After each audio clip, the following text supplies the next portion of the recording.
గోమాత మహిమ గురించి శివుడు పార్వతీదేవికి చెప్పిన కథనం. గోవును పూజించిన సర్వపాపములు నశించును. గోమాతనందు ఎంతమంది దేవతలు ఉన్నారో మీకు తెలుసా? ఒకానొకప్పుడు పార్వతీదేవి కైలాసమున పరమశివుని భక్తితో పూజించి, నాథా, స్త్రీలు తెలిసి తెలియక ముట్లు అంటూ కలిపిన దోషం, పెద్దలను బ్రాహ్మణులను భక్తులను దూషించిన దోషం, పరులను హింసించిన దోషం, పరులను హింసించిన పాపం ఏ విధముగా పరిహారమగునో చెప్పవలసినదిగా ప్రార్థింపగా, దయామయుడగు పరమశివుడు, ఓ పార్వతీ, గోమాతనందు సమస్త దేవతలు కలరు. అట్టి గోవును పూజించిన సర్వపాపములు నశించును.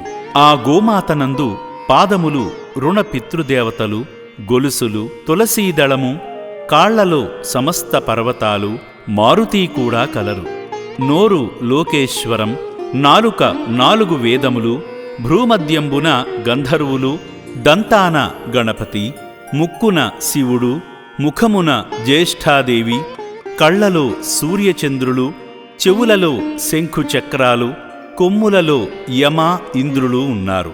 కంఠమున విష్ణువు, ఉదరమున పృథివీదేవి, వెన్నున భరద్వాజ, కుబేర, వరుణ, అగ్ని మొదలగు దేవతలు ఉన్నారు. ఉదరమున సనక సనంద సనత్కుమారులు, తోకన చంద్రుడు, తోక కుచ్చున సూర్యకిరణములును, తోలు ప్రజాపతి, రోమావళి త్రిసంత్కోటి దేవతలు, పిరుదులయందు పితరులు, కర్రి కావేరిబోలు, పొదుగు పుండరీకాక్షుని బోలు, స్తనాలు సప్త సముద్రాలు, పాలు సరస్వతీనది, పెరుగు నర్మదానది, నెయ్యి అగ్ని, బొడ్డున శ్రీకమలం అమృతం, కడుపులో ధరణీ దేవతలు, గోపచింత గంగ, యమున, ప్రయాగ, త్రివేణీ నదులు తీర్థము, గోమయములో శ్రీమహాలక్ష్మి కలదు. గోపాదధూళి సమస్త పుణ్యనదులు తీర్థములు కన్నా గొప్పది. కావున ఓ పార్వతీ, ఈ గోమహత్య వర్ణనను ఉదయము పఠిస్తే బ్రహ్మహత్య మహాపాతకములన్నీయూ తొలగును. ప్రతి అమావాస్యనాడు పఠిస్తే 3 నెలల మహాపాపములు తొలగును. నిత్యము సంధ్యవేళ పఠించిన మహాలక్ష్మి అనుగ్రహము, మహాపాపములు తొలగును. నిత్యము సంధ్యావేళ పఠించిన మహాలక్ష్మి అనుగ్రహము కలుగును. గోవును ఎవరైతే మనస్ఫూర్తిగా పూజిస్తారో వారి 3 తరాల పితృదేవతలు తరించెదరు. గోవుకు తృప్తిగా మేత, శనగలు, బెల్లము తినిపించిన సమస్త దేవతలు తృప్తిపడెదరు. గోవుకు మనసారా నమస్కరించిన మంచి ఫలితమునిచ్చును.